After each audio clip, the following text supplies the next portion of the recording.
चलिए दोस्तों, तो हम कुछ महत्वपूर्ण प्रश्न देखते हैं जो आने वाली प्रतियोगी परीक्षाओं के लिए अति महत्वपूर्ण है। अंतर राज्य परिषद का पदेन अध्यक्ष कौन होता है? इसका उत्तर होगा प्रधानमंत्री। भारतीय संविधान के किस अनुच्छेद में धन विधेयक को परिभाषित किया गया है? इसका उत्तर होगा 110 में। 112 में वार्षिकीय वित्तीय विवरण है जिसको हम बजट कहते हैं। किस संवैधानिक संशोधन अधिनियम द्वारा केंद्र शासित प्रदेश दिल्ली का नाम बदलकर राष्ट्रीय राजधानी दिल्ली किया गया था? इसका उत्तर होगा 69वें संविधान संशोधन द्वारा। 71वां संविधान संशोधन से 8वीं अनुसूची में नेपाली, मणिपुरी और कोंकणी भाषा को जोड़ा गया। और 74वें संविधान संशोधन 1992 लागू हुआ 1 जून 1993 को। यह नगर निगम से संबंधित है, 12वीं अनुसूची है और इसमें 18 विषय हैं। राज्यों के बीच सीमा विवादों पर अंतिम निर्णय लेने का अधिकार किसे है? इसका उत्तर होगा संसद को, आर्टिकल 3 के अनुसार। संसद के संयुक्त अधिवेशन का प्रावधान किस देश के संविधान से लिया गया है? इसका उत्तर होगा ऑस्ट्रेलिया। प्रस्तावना की भाषा भी ली गई और संवर्ती सूची यहीं से। इसके अध्यक्ष हैं लोकसभा के अध्यक्ष। भारत में 3 बार संयुक्त अधिवेशन हुआ, 1961, 1978 और 2002 में। और संयुक्त अधिवेशन आर्टिकल 108 में दिया गया है। आहूत राष्ट्रपति करते हैं। लोकसभा की अधिकतम संख्या कितनी हो सकती है? इसका उत्तर होगा 550, वर्तमान में 543। नीति आयोग का गठन किस प्रकार किया गया है? इसका उत्तर होगा गैर संवैधानिक और कार्यकारी निकाय। 52वें संवैधानिक संशोधन अधिनियम 1985 द्वारा संविधान में कौन सी अनुसूची जोड़ी गई? इसका उत्तर होगा 10वीं अनुसूची जोड़ी गई, जो दल बदल के आधार पर अयोग्यता से संबंधित है। 9वीं अनुसूची 1951 में जोड़ी गई प्रथम संविधान संशोधन द्वारा। 11वीं अनुसूची 73वें संविधान संशोधन द्वारा 1992 में, जो कि पंचायत से संबंधित है। पंचायत का सदस्य बनने के लिए न्यूनतम अनिवार्य आयु क्या है? इसका उत्तर होगा 21 वर्ष। भारतीय संविधान का अनुच्छेद 148 किससे संबंधित है? इसका उत्तर होगा भारत के नियंत्रक और महालेखा परीक्षक। महान्यायवादी को आर्टिकल 76 में परिभाषित किया गया है। सर्वोच्च न्यायालय की स्थापना आर्टिकल 124 के तहत, संघ लोक सेवा आयोग की 315 के तहत। खिलजी वंश का संस्थापक कौन था? इसका उत्तर हुआ जलालुद्दीन फिरोज खिलजी। प्रसिद्ध कालकोठरी त्रासदी किस नवाब से जुड़ी हुई है? इसका उत्तर होगा सिराजुद्दौला से। 146 अंग्रेजों को बंद कर दिया था। प्रसिद्ध ग्रंथ अर्थशास्त्र के लेखक कौन थे? इसका उत्तर होगा कौटिल्य, जिनको हम चाणक्य या विष्णुगुप्त कहते हैं। बाणभट्ट ने कादम्बरी और हर्षचरित लिखी है। किस युद्ध ने उत्तरी भारत में तुर्की शासन की स्थायी स्थापना सुनिश्चित की? इसका उत्तर होगा तराइन का द्वितीय युद्ध 1192 में। भारत सेवक समाज के संस्थापक कौन है? इसका उत्तर होगा गोपाल कृष्ण गोखले। इन्होंने 1905 में पुणे में स्थापना की। किस सिख गुरु को मुगल सम्राट औरंगजेब द्वारा फांसी दी गई थी? इसका उत्तर होगा गुरु तेग बहादुर जी को 1675 में। सप्तांग सिद्धांत किस ग्रंथ या शासक से संबंधित है? इसका उत्तर होगा कौटिल्य का अर्थशास्त्र। पांड्य राजवंश की राजधानी कौन सी थी? इसका उत्तर होगा मदुरै, जिसे हम मंदिरों का शहर भी कहते हैं।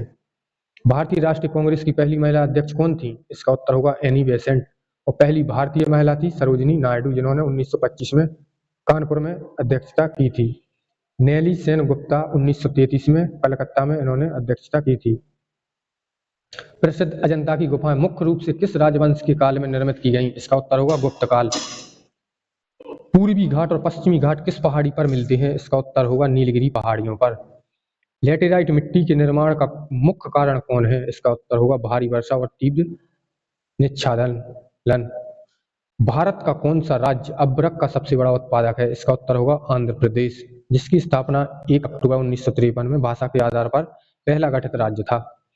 दोआब क्षेत्र किसे कहा जाता है? इसका उत्तर होगा दो नदियों के बीच की भूमि। क्षेत्रफल की दृष्टि से भारत का सबसे छोटा राज्य कौन सा है? इसका उत्तर होगा गोवा। और सिक्किम जनसंख्या की दृष्टि से सबसे छोटा राज्य है, सबसे बड़ा राजस्थान, और जनसंख्या में सबसे बड़ा यूपी। रबी की फसलें की प्रमुख विशेषता क्या है? इसका उत्तर है इन्हें अक्टूबर नवंबर में बोया जाता है और मार्च अप्रैल में काटा जाता है। इनकी फसलें हैं गेहूं, चना, मटर, जौ, सरसों। कौन सी अक्षांश रेखा अधिकतम भारतीय राज्यों से होकर गुजरती है? इसका उत्तर होगा कर्क रेखा 8 राज्यों से। शिवालिक पहाड़ियां किस पर्वत श्रृंखला का भाग है? इसका उत्तर होगा हिमालय। भारतीय मानसून मौलिक रूप से किस घटना का परिणाम है? इसका उत्तर होगा विभेदक तापन, भूमि और जल का असमान। लक्षद्वीप द्वीप समूह किस प्रकार के द्वीपों का उदाहरण है? इसका उत्तर होगा कोरल या प्रवाल द्वीप। गिनी गुणांक की गणना का मुख्य उद्देश्य क्या है? इसका उत्तर होगा आय, असमानता और वितरण मापना। हस्तक्षेप अर्थव्यवस्था की अवधारणा किस विचार पर आधारित है? इसका उत्तर होगा बाजार पर न्यूनतम सरकारी हस्तक्षेप, जिसमें इसका उदाहरण है पूंजीवाद, जिन्होंने एडम स्मिथ ने दी थी। जब केंद्रीय बैंक आरबीआई खुले बाजार में सरकारी प्रतिभूतियों को बेचता है तो यह किस मौद्रिक नीति उपकरण का हिस्सा है? इसका उत्तर होगा खुला बाजार परिचालन बिक्री। भारत में पूंजी बाजार शेयर बॉन्ड को विनियमित करने वाली सर्वोच्च संस्था कौन सी है? इसका उत्तर होगा भारतीय प्रतिभूति और विनिमय बोर्ड, जिसको हम सेबी कहते हैं। इसका हेडक्वार्टर मुंबई में है। इसकी स्थापना 12 अप्रैल 1988 को हुई थी। कानूनी मान्यता 1992 में मिली। सकल घरेलू उत्पाद और शुद्ध घरेलू उत्पाद के बीच मुख्य अंतर क्या है? इसका उत्तर होगा मूल्य ह्रास। सूक्ष्म वित्त का मुख्य लक्ष्य समाज के किस वर्ग पर केंद्रित है? इसका उत्तर गरीब, निम्न आय वर्ग और महिला स्वयं सहायता समूह। भारत में न्यूनतम समर्थन मूल्य का निर्धारण किस निकाय की सिफारिशों पर किया जाता है? इसका उत्तर हो कृषि लागत और मूल्य आयोग, जिसको हम CACP कहते हैं। इसकी स्थापना 1 जनवरी 1965 को हुई थी और शुरुआत 1966 को गेहूं से हुई। वर्तमान में 22 फसलों पर दी जाती है। 12वीं पंचवर्षीय योजना 2012 से 17 तक का मुख्य लक्ष्य क्या था? इसका उत्तर होगा तेज, अधिक समावेशी और सतत विकास। वह स्थिति जब एक केंद्रीय बैंक ब्याज दरों का उपयोग करके अर्थव्यवस्था में मुद्रा आपूर्ति को नियंत्रित करता है, क्या कहलाती है? इसका उत्तर होगा मौद्रिक नीति। मौद्रिक नीति में मुद्रास्फीति लक्ष्यीकरण का क्या अर्थ है? इसका उत्तर होगा मुद्रास्फीति दर को एक निश्चित पूर्व निर्धारित सीमा में रखना। सिरका में कौन सा अम्ल मौजूद होता है? इसका उत्तर होगा एसिटिक अम्ल। दही में होता है लैक्टिक अम्ल। साइट्रिक अम्ल होता है नींबू, संतरा, इमली में। ऑक्जेलिक अम्ल होता है टमाटर में। ओजोन परत की मोटाई को मापने की इकाई क्या है? इसका उत्तर होगा डॉप्सन।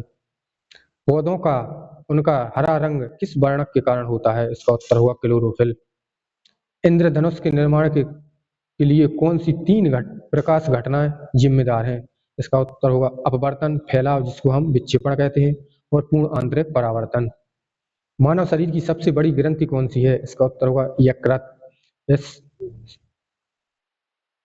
धोने का सोडा का रासायनिक नाम क्या है? इसका उत्तर होगा सोडियम कार्बोनेट, जिसका सूत्र Na2CO3 10H2O। परमाणु रिएक्टर का कार्य किस सिद्धांत पर आधारित है? इसका उत्तर होगा नियंत्रित नाभिकीय विखंडन। कीटों के वैज्ञानिक अध्ययन को क्या कहा जाता है? इसका उत्तर होगा एंटोमोलॉजी। ऑप्टिकल फाइबर तकनीकी का मूल सिद्धांत क्या है? इसका उत्तर होगा प्रकाश का पूर्ण आंतरिक परावर्तन।